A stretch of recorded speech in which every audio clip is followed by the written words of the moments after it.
Welcome to the deep dive.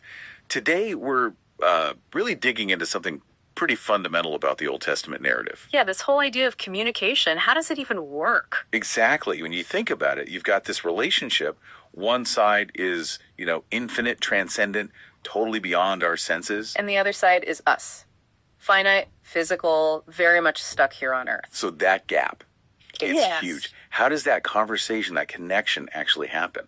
How does the infinite talk to the finite so we will get it? That's the core puzzle. And the sources suggest the answer isn't, some abstract philosophy. Right? Something much more concrete. Very concrete, specific, visible, tangible markers. In Hebrew, they're called ot. That's spelled aleph vav tava. Ot. Okay, so what exactly is an ot? Is it just like a symbol? It's more than just a symbol or a metaphor, though it includes that. It's defined as a visible, often physical, deeply personal mark. It signifies a divine promise. So like a token, a Yeah. physical token of the promise. That's a great way to put it. A tangible token. Yeah. Almost like a bridge connecting the heavenly promise to our earthly reality. Okay, so our mission for this deep dive is basically to follow this trail of signs, these ots. Exactly. We want to see how they function within the covenants. It helps read the Old Testament less like just ancient history. And more like a living map, a guide. A living map of the soul's journey, you could say, by looking at these different kinds of ot. Cool. So where do we start? What's the first big one? Well, we begin with the most universal one, the covenant made right after the flood, the big reset. Right. Yeah. This is where the divine kind of sets the pattern for communication. Yeah.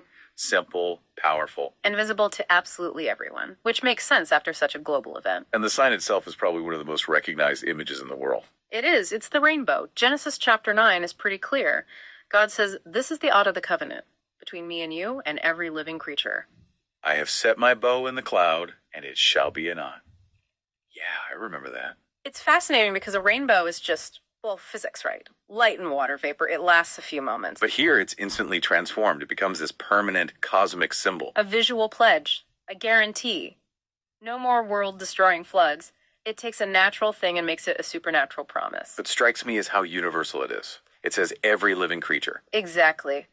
It sets this precedent that the cosmos itself can be like a sacred text, a huge canvas for divine promises. That idea that the universe is speaking through signs, that feels quite mystical. It does resonate with certain mystical traditions later on, definitely. Think Gnosticism or parts of Sufism, this idea that nature is full of divine pointers if you know how to read them. Okay, but if the rainbow covers everyone and everything forever, why do we need more signs later on? Why get more specific? That's a really important question. The rainbow is about universal preservation, a kind of baseline guarantee. But relationships need more focus, more specifics. Precisely.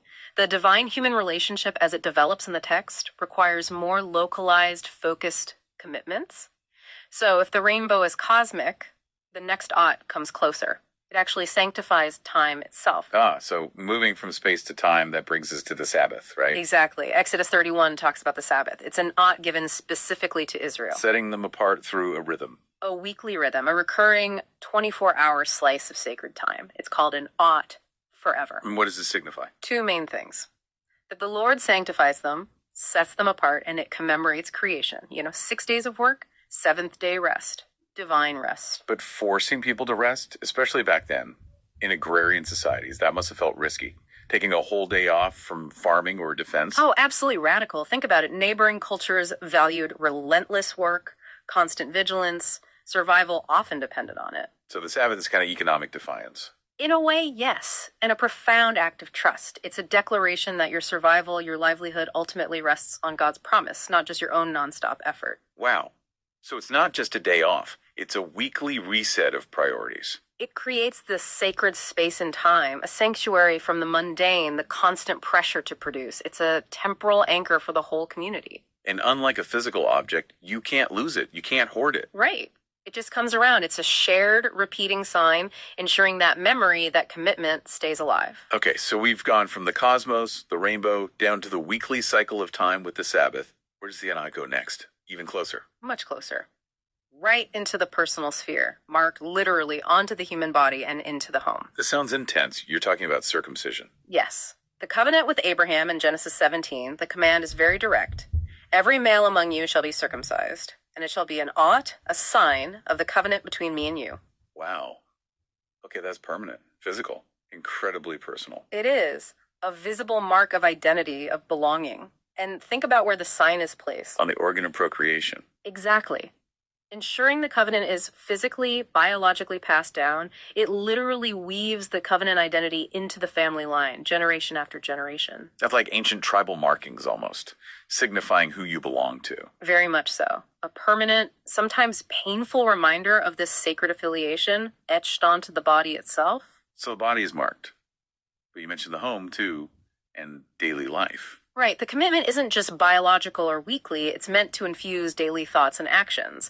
This leads us to signs derived from that core prayer, the Shema, in Deuteronomy 6. The verse is about binding signs on the hand and forehead and writing them on doorposts. That's the one. Bind them as an ought on your hand, frontlets between your eyes. Write them on the doorposts of your house and on your gates.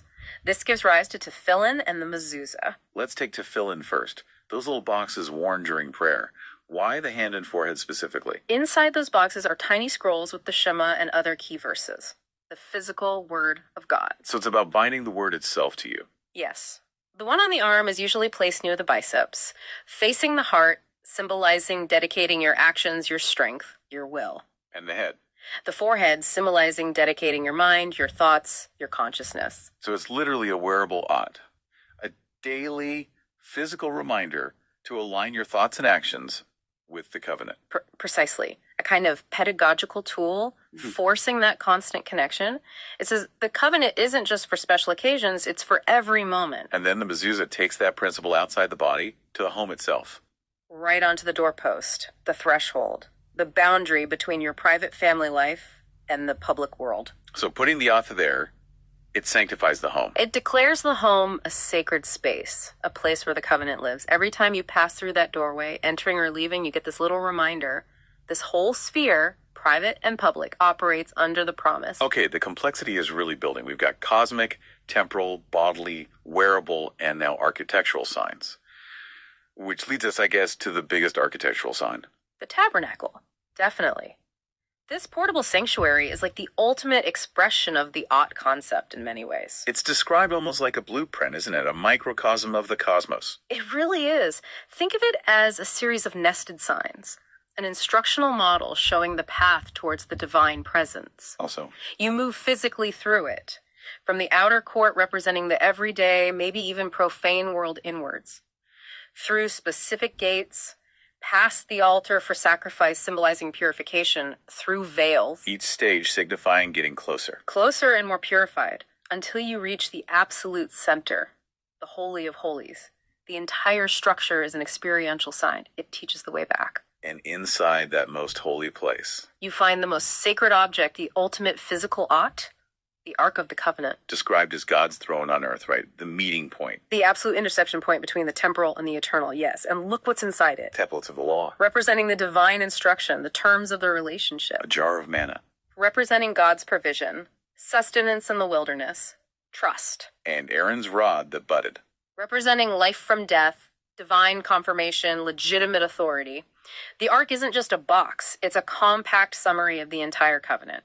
Obedience, trust, life. So these signs aren't just static symbols. They can be about immediate action, survival even. Think about Exodus, Passover. Absolutely. The ought can be incredibly dynamic and immediate. Passover is a prime example, Exodus 12. The critical instruction involves blood. The blood of the lamb on the doorposts and the lintel. Yes, and the text states explicitly, the blood shall be for you as an ought on the houses where you are, and when I see the blood, I will pass over you. So that blood is the sign, an ought of protection. A life-saving sign, activated by an act of obedience and trust in that specific moment. It's not symbolic in that instant, it's functional deliverance. And the meal itself, the cedar. That whole ritual, the unleavened bread, the bitter herbs, becomes a living, breathing ought, a communal, recurring act of remembrance, ensuring the story of liberation gets passed down year after year. It's amazing how the function shifts. From cosmic guarantee to personal identity to, well, urgent life or death instructions. And it doesn't stop with objects or rituals. Sometimes the person becomes the sign. The prophet is a living ought. Exactly. The communication isn't always top-down, God to human via an object. Sometimes the prophet embodies the message, becoming a physical sign to confront the community. You give an example. Think of Jeremiah. He's told to make and wear a heavy wooden yoke around his neck in public. That wouldn't be subtle. Not at all. It's a powerful, uncomfortable, very political sign. It symbolized the unavoidable reality of upcoming servitude to Babylon. It was meant to shatter denial. Making the abstract consequence physically present. Right there in front of them. Or consider Ezekiel maybe even more dramatic. He's commanded to lie on his left side for 390 days, then his right side for 40 days. Lying on his side for over a year in public view. Yes, he becomes this living clock, this embodied timeline representing the duration of the siege and the coming judgment on Israel and Judah. It's performance art as divine warning. Shocking. Designed to provoke, to make people unable to ignore the message. To create friction, make the divine will undeniably tangible through the prophet's own body and actions. Wow. Okay, so let's try and pull this all together.